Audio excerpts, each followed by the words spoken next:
Olá, tudo bem com você? É o desejo do meu coração que Deus esteja abençoando a tua vida.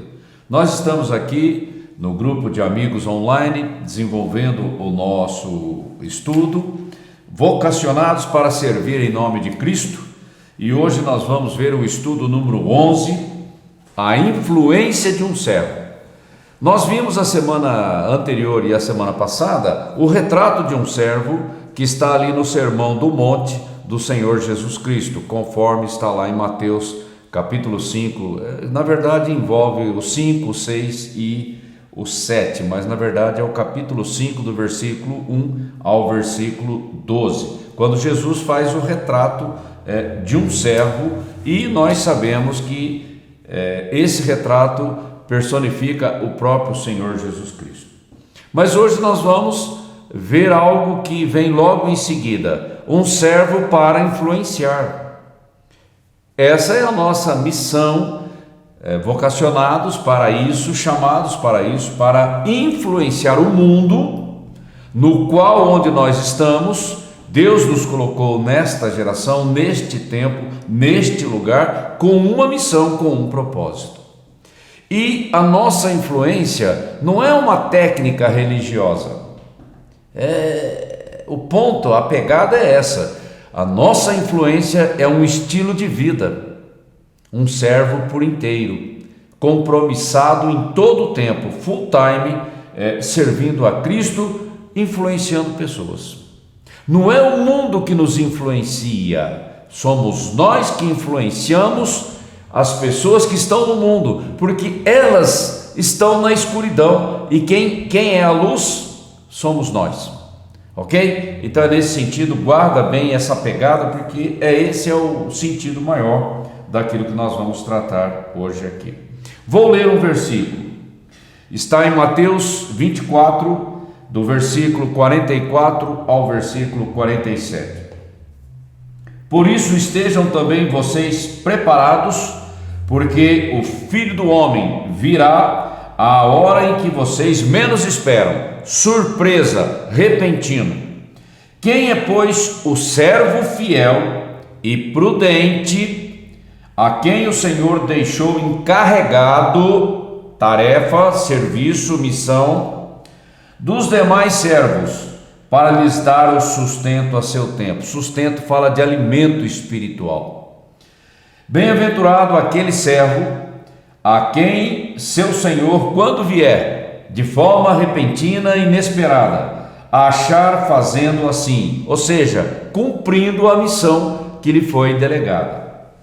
Em verdade lhes digo que lhe confiará todos os seus bens. Aqui fala do reino, de reinar com Cristo, ok? Então esse é o sentido da missão, da nossa vocação, do nosso chamado. Muito bem, o mundo está em trevas, a luta aqui no mundo não é fácil, o mundo jaz no maligno por causa do pecado, e o príncipe deste mundo é Satanás. A Bíblia deixa isso muito claro, porque a inclinação do mundo é uma inclinação para o pecado, para o mal, não é uma inclinação para Deus. Se você deixar o mundo seguir a rotina, é precipício, segue essa trilha, a trilha do mal, do ruim ficando cada vez pior. É isso que a Bíblia apresenta para nós de forma clara, direta, sem rodeios. E qual é o nosso papel no meio disso tudo? Nós estamos aqui com um propósito. Nós fomos salvos, claro, tem um objetivo da vida eterna para nós, mas nós também fomos salvos para fazer alguma coisa no tempo da nossa oportunidade, e esse tempo está se tornando urgente, porque vidas estão perecendo e a vinda do Senhor está próxima. E qual a sensibilidade que nós temos para isso? Qual o comprometimento que isso traz na nossa vida? Expectativa, perspectiva, visão, ok? Isso traz um senso de responsabilidade na vida do discípulo.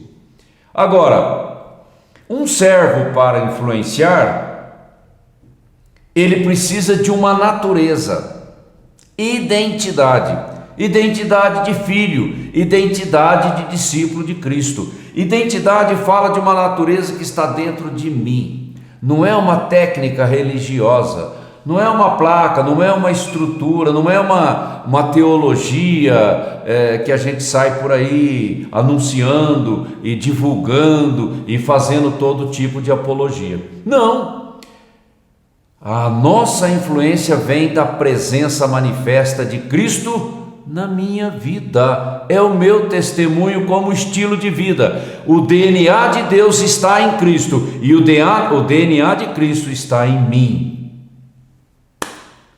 Essa é a questão, ok? E uma coisa que a gente dá pouca atenção é o poder da santidade de Deus na minha vida. Esse vai ser o assunto do próximo módulo, que é o módulo 3, que nós vamos discutir a importância disso. O poder da santidade de Deus na minha vida, influenciando o mundo que está perdido nas trevas, no pecado, na maldade e sem esperança e sem Deus, e indo para o inferno. E isso tem que mexer com a minha vida, com as minhas prioridades, com o meu compromisso. Ok? Agora, a igreja sempre passou por dificuldade? Sempre, desde o início. É com luta, porque nós estamos no meio de uma batalha espiritual e os demônios se levantam contra Deus e contra a igreja.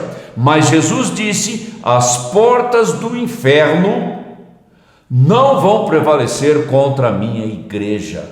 E a autoridade do nome de Jesus, que está acima de todo nome, nos foi dada, é uma outorga.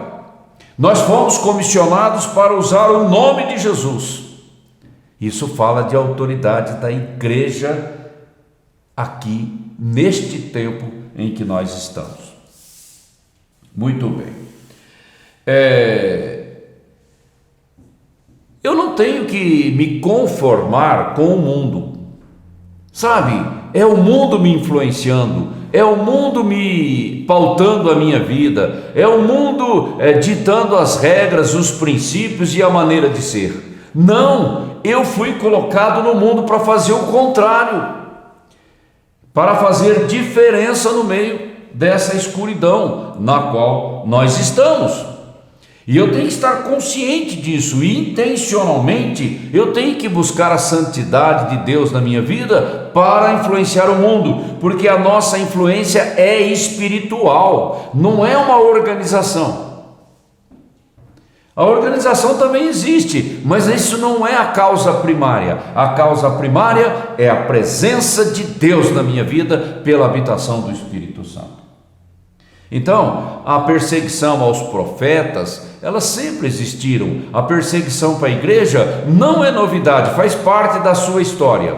Se você ler o capítulo 11 de Hebreus, você vai ver a lista de heróis da fé, de pessoas que não se entregaram, de pessoas que não se renderam à filosofia, ao espírito do mundo, na sua geração, porque cada geração passa pelas suas provações.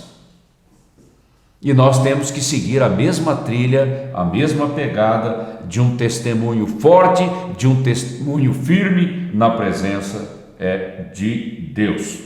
Aí nós vamos trazer a figura do sal e da luz, porque no mesmo capítulo, quando Jesus fala do padrão, do retrato do servo, bem-aventurado aquele, ele está dando uma descrição do DNA, da identidade daquele que serve a Deus. Logo em seguida ele fala: mas vós sois a luz do mundo, vós sois o sal da terra. Ele já aponta para a missão. Aqui ele usa dos tais, eles, deles. Ele está se referindo numa terceira pessoa, né? Um genérico. Mas aqui, quando ele fala de luz e sal, ele diz, é como se ele apontasse com o dedo: vós. Ele aponta diretamente para mim e para você. É pessoal. Ele já não é mais genérico, é pessoal. Cada um vai ter que assumir o seu compromisso de vida servindo a Cristo no meio de uma geração perdida. E Deus ama as pessoas e Deus quer salvar as pessoas. A longanimidade de Deus é para que ninguém se perca e todos tenham a oportunidade de ouvir o Evangelho e se arrependerem e se converterem dos seus maus caminhos. E Deus usa a igreja, eu e você, como canal no meio dessa geração. Esse é o sentido, o propósito da nossa vida. Muito bem, então vamos fazer uma caracterização aqui. Quando você vai lá em 2 Timóteo capítulo 3, Paulo está falando que os tempos que nós estamos vivendo, e Paulo já está falando da era da igreja, ok? Logo ali no primeiro século da era cristã. Ele dizia: sabe, porém, isto, preste atenção, que nos últimos dias, olha, a igreja, os últimos dias já começou na ascensão de Cristo, quando a igreja foi fundada no Pentecostes. Nós já estamos nos últimos dias, e isso já tem quase 2000 anos, e o tempo está se fechando, a janela de oportunidade está se fechando, e aí essa palavra profética vem para mim, para você, para minha geração, para a tua geração, que nos últimos dias sobrevirão tempos difíceis, por causa do egoísmo, por causa do pecado, a falta de amor, a rebelião contra Deus, a ação demoníaca aumentando cada vez mais. Nós somos a última geração. Você tem essa visão? Você tem essa percepção no seu coração? Eu tenho. E isso muda a minha visão e o meu comprometimento com o Senhor. Ok? Porque isso tem que, o Espírito Santo tem que trazer isso no teu coração. Uma igreja winner, como nós somos, é uma igreja que tem uma visão, ela tem uma pegada e ela tem um compromisso. E ela sabe que o tempo está se acabando e que nós precisamos trabalhar de forma ativa. O que o mundo tem dentro dessa visão que Paulo traz para os últimos dias? Um mundo numa situação difícil, dias difíceis, um mundo corrompido, corrupto por causa do pecado, da rebelião contra Deus. E tudo isso começou no Jardim do Éden e nós estamos só piorando a situação. E um mundo que está mergulhado malignamente no engano, na mentira, naquilo que é falso. E o diabo é o pai da mentira.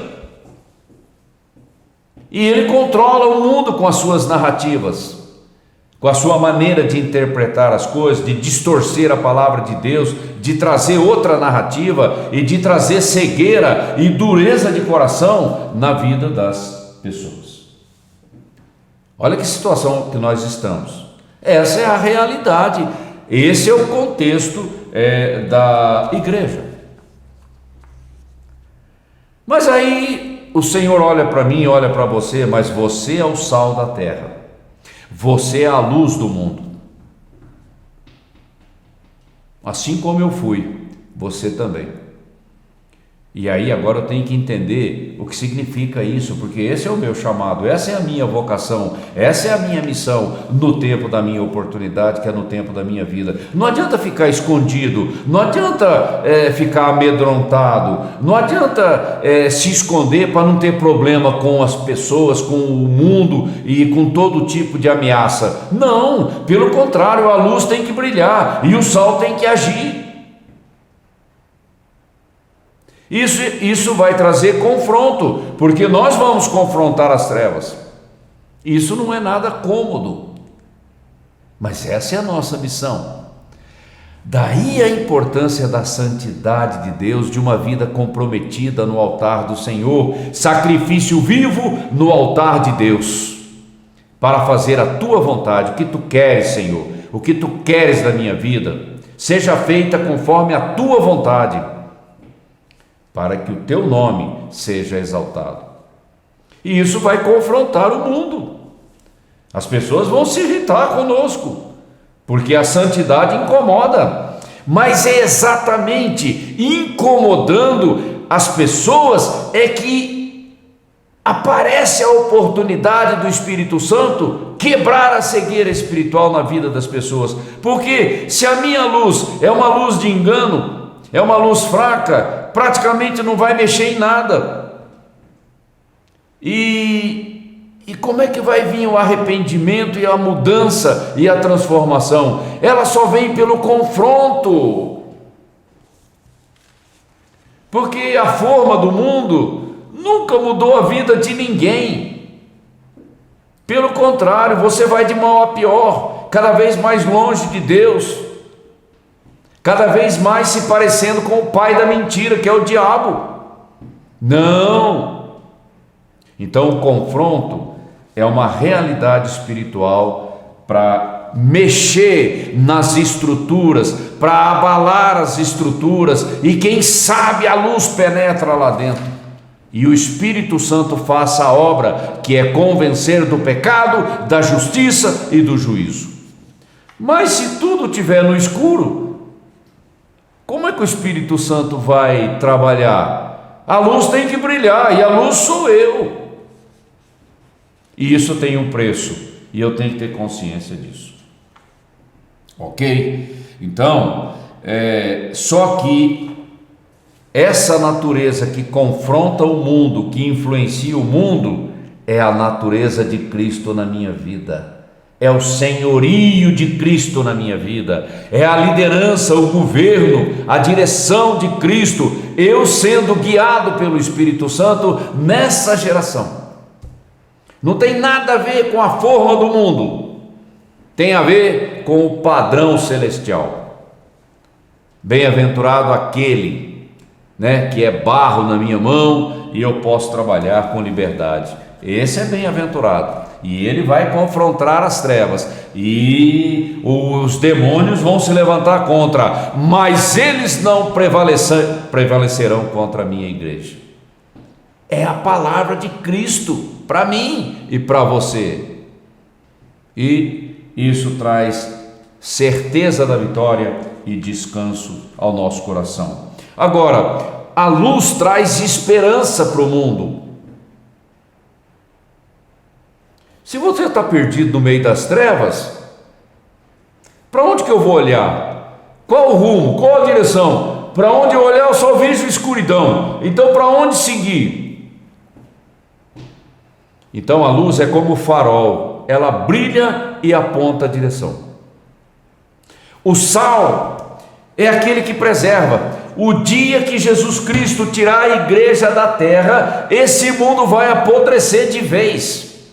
E é o que mostra a tribulação de 7 anos, com uma ação demoníaca sem precedentes.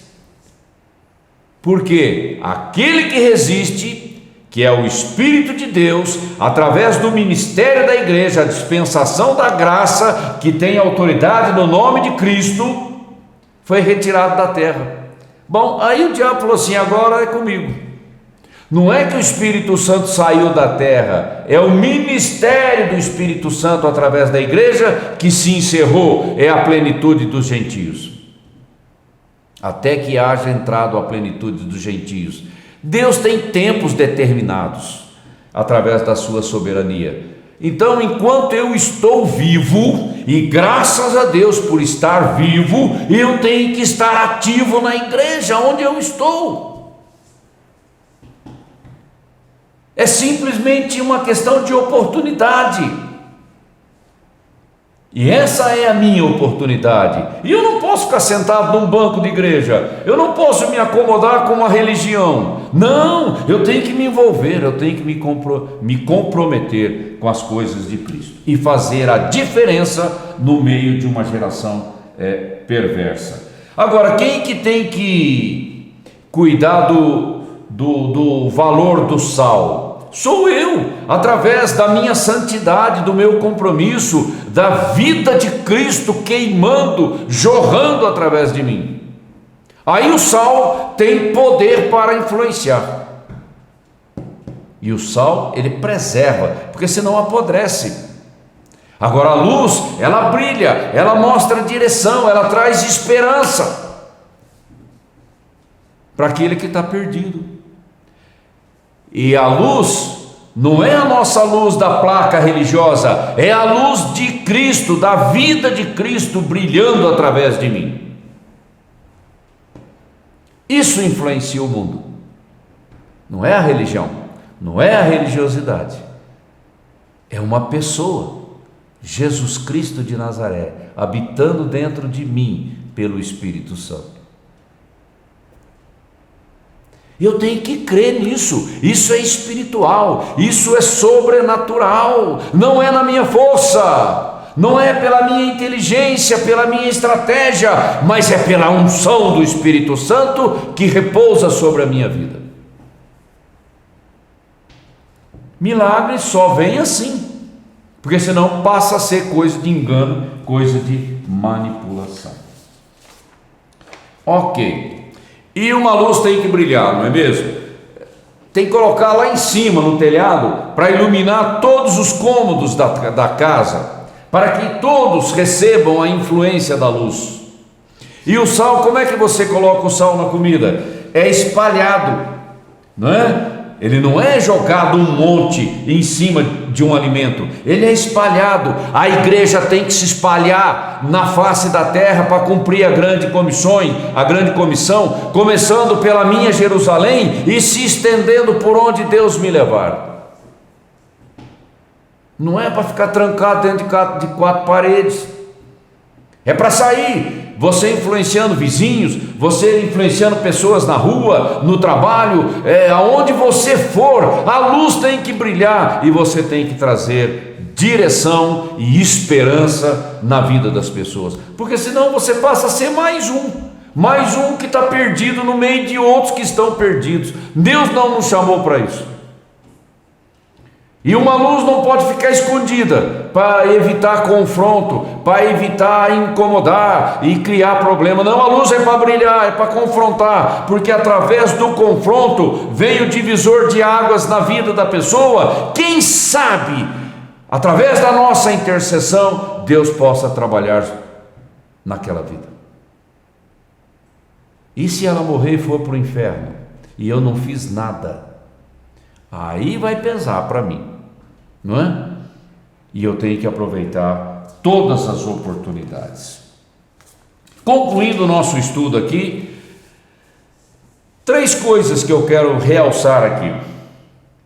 Ser diferente para fazer diferença. E se você é igual ao mundo, qual a diferença que você vai fazer? Santidade, santo, santo, santo ao Senhor Deus Todo-Poderoso. Eu tenho que me santificar ainda mais. Foi aquilo que Jesus disse em Apocalipse capítulo 22. Quem é santo, santifique-se ainda mais. E essa ação, essa iniciativa é minha. E é sendo diferente que eu influencio. Segunda coisa importante, sou responsável pelas vidas diante de Deus. Deus me colocou como profeta na terra, como atalaia, como sentinela, para trazer rumo, trazer direção na vida de gente perdida que está indo para o inferno.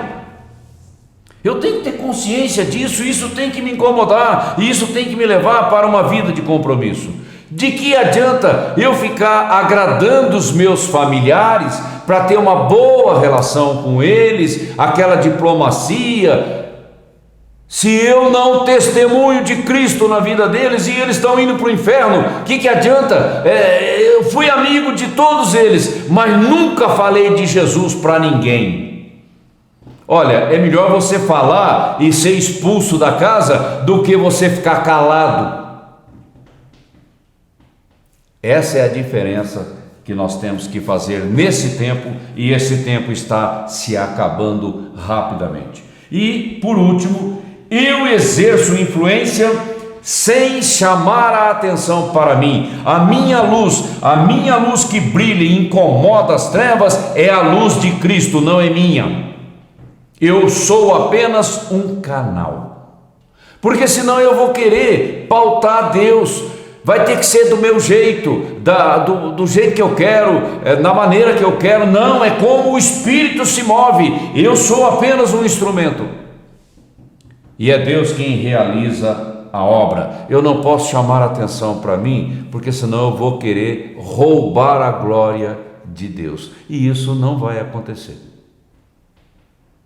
É simples assim, essas coisas que nós temos falado aqui, e agora cada vez mais nós vamos ficar mais enfáticos, porque, sabe, aquele caldo de galinha não faz mal a ninguém, né? Todo mundo fala isso, mas caldo de galinha é aquela comidinha rala. Nós estamos precisando de comida sólida para edificar uma igreja verdadeira, poderosa na terra. E esse é o nosso desafio como liderança, e a gente tem que estar determinado em seguir esse caminho, e é através da realidade, da presença manifesta de Cristo na minha vida, que eu vou influenciar as pessoas. A minha religiosidade não vai mudar a vida de ninguém, ok? Pense sobre essas coisas, reflita sobre essas coisas, leia o material da apostila com calma, medite, aprenda a meditar na presença de Deus, ficando quieto na presença de Deus, para que o Espírito Santo possa trabalhar o entendimento do teu coração, e que você tenha uma semana poderosa influenciando pessoas. Deus te abençoe, e eu conto com você a semana que vem. Um grande abraço.